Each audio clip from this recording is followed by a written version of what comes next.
In a certain country there was a hunter who spent all his nights setting traps in the forest to catch deer and wild animals.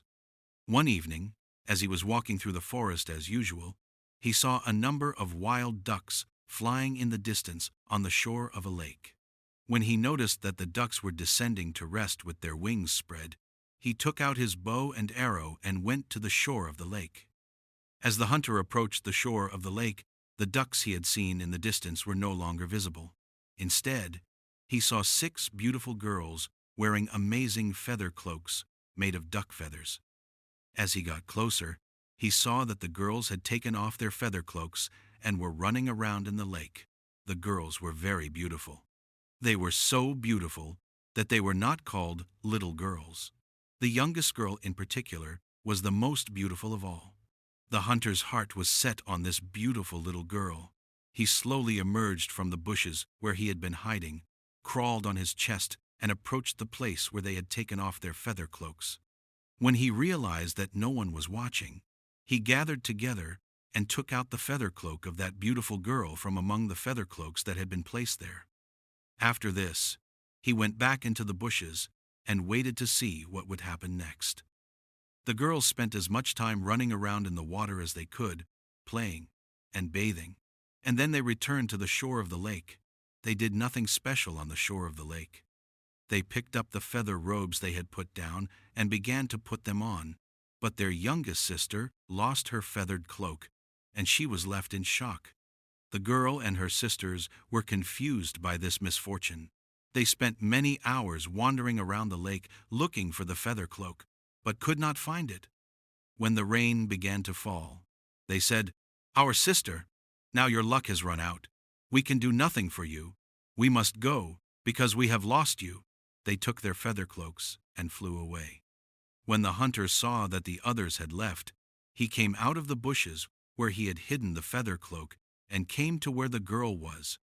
When the girl saw the lost feather cloak in his hand, she begged him to return it to her, but the hunter, fearing that she would lose it, did not give her the feather cloak. Since she was naked, he took off his own cloak and put it on her. Then he took her straight to his house and made her his wife. But he hid the feather cloak in a place where she could not reach it. What could the girl do? She entered into a forced marriage with her new husband and began to live a miserable life.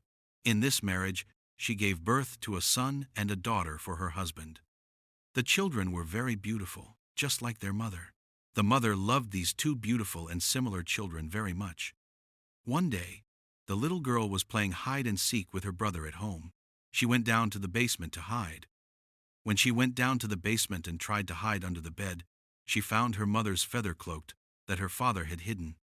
The little girl looked at the feather cloak and was very surprised.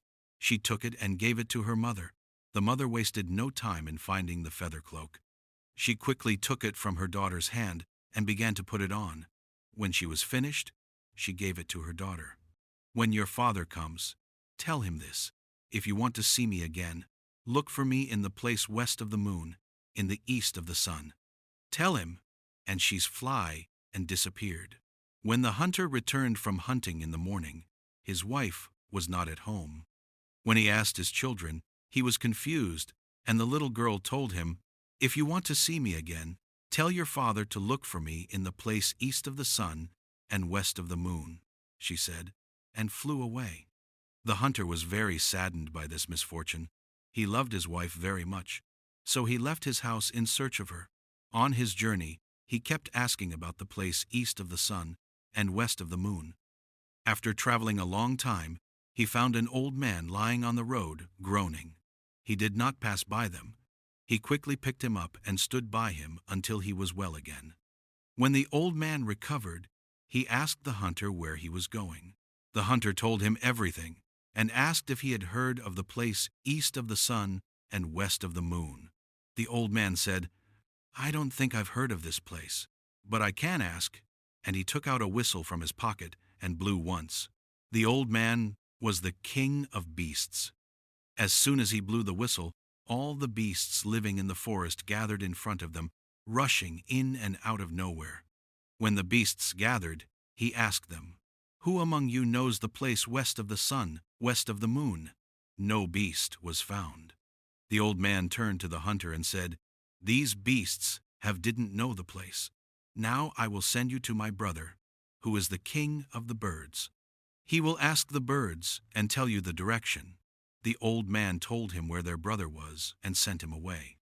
The hunter traveled as instructed, and after searching a lot, he met the old man, the king of birds, and told him the problem.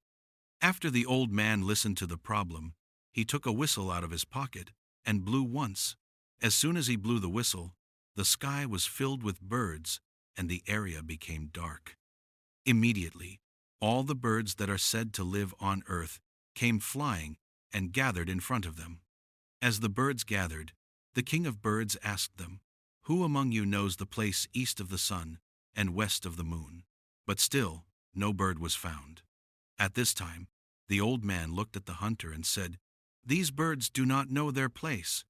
Now I will send you to my other brother, who is the king of the fish." He told him where his brothers were and sent him away. The hunter went as he was told, and after searching a lot, he found the old man who was the king of the fish. When he found him, he explained the problem to him again. After listening to the problem, the old man went closer to the sea and started searching for the fish. It didn't take long. All the fish species that were said to exist in the sea came and gathered in front of him. As soon as the fish gathered in front of him, he asked them, "Who among you knows the place east of the sun and west of the moon?" But still, no fish was found. But a dolphin arrived late. The old man asked this late arriving dolphin, "Do you know the place east of the sun and west of the moon?" The dolphin replied, "The place east of the sun and west of the moon is located on the top of the shining mountain, but I don't know how to climb to the top of the mountain. I only know that there is a dense forest nearby." When the hunter heard this, he thanked him and started his journey to the dense forest.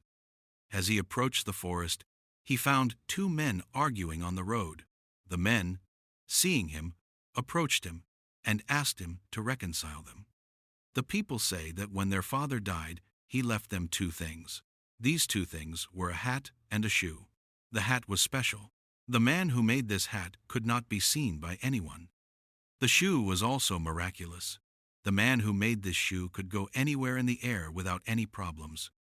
First, the eldest approached the Savior and said, "As the eldest, I should have the right to choose." But the youngest is saying, "If I don't take the shoe, I'll die. Please, can we agree?" The hunter, after hearing their story, thought for a while and said, "It is really difficult to decide. The best thing to reconcile is to compare the two of you. Now run from here and reach the tree on the other side and return. Then you will touch the tree and give the one who reached here first whatever he chose, either his hat or his shoes." He offered them. The brothers did not hesitate. They agreed to his proposal, handed over their hats and shoes, and prepared to run. The brothers did not hesitate. After he gave them a signal to start running, they ran away from him. Taking this opportunity, he quickly put on his hat that would hide his eyes and his fast shoes, and said, "Take me to the place east of the sun and west of the moon." At this moment, he disappeared from the area and began to fly through the air. After flying continuously for a long time, the hunter passed many mountains and hills and reached the top of the shining mountain. At the top of the mountain, he found the place that the dolphin had said was east of the sun and west of the moon. After reaching the place, he took off his hat that would hide his eyes and his fast shoes and began to ask people to find out who the king of that country was. Almost all the people he asked told him that the king of that country was a king who had 6 daughters who wore feather cloaks and could fly wherever they wanted. Hearing this, he confirmed that he had arrived in the country where his wife was. He didn't need to burn it many times. He boldly entered the king's palace, stood before the king, and said, "I have come in search of my wife." The king was surprised and asked, "Who is your wife?" The hunter told the whole story, saying, "My wife is your youngest daughter." After listening to the story, the king said, "If you can distinguish my youngest daughter from among his 6 children, whom you say is my wife, then surely everything you say is true." and he told the 6 children to come. The children came dressed in their feathered cloaks, as their father called them. When they saw each other in their feathered cloaks, it was difficult to tell them apart. But the hunter think, if I could see each of their hands, I could easily tell my wife apart. He had no doubt that his wife had pricked her finger badly with a needle while she was sewing clothes for her children, so he could tell her apart there. As he had planned, he looked closely at each of their hands and was able to easily distinguish his wife's hand. In this way, he easily distinguished her from her other sisters. When the king saw this, he realized that she was his real wife, and gave them many gifts and sent them home.